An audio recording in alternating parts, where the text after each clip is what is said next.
Service to me means giving back to the community. Also, while you do service, you really test yourself and you really learn things about yourself that you didn't really know, and you get put out of your comfort zone, and that's what I really liked about when I did my service.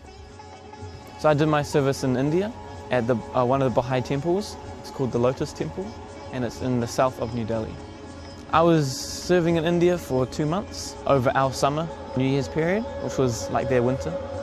India differed very much so from New Zealand. India culture was really lovely to experience. I really enjoyed it. It was really noisy at night time, lots of fireworks, lots of dogs barking. You could pretty much get an auto rickshaw and go anywhere you want, which was really convenient for like tourists.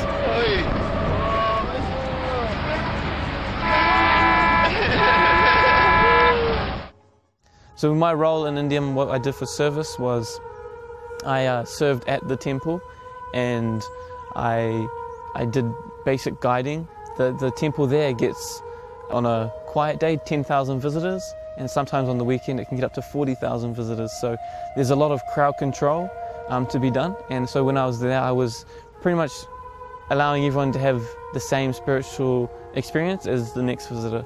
So I would line people up, I would introduce them to the temple and about the Baha'i faith.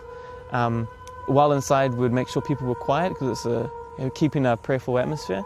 And then as they exited, we were there to give them information about the temple, about the Baha'i faith. So the capacity at the temple, they can have up to 40 people serving, and they try and split that equally between 20 boys and 20 girls. But when I was there was at the maximum about 23. We were quite low on volunteers.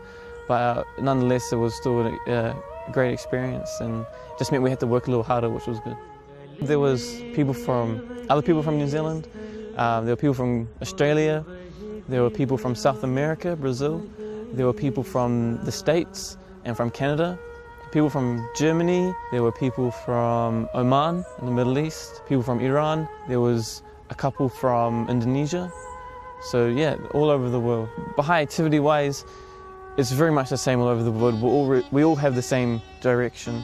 We're all studying the same sorts of activities, and it doesn't matter where we were from, we were all either a part of the JY program or we were doing other activities that were done in our communities back home. So we really had a lot in common.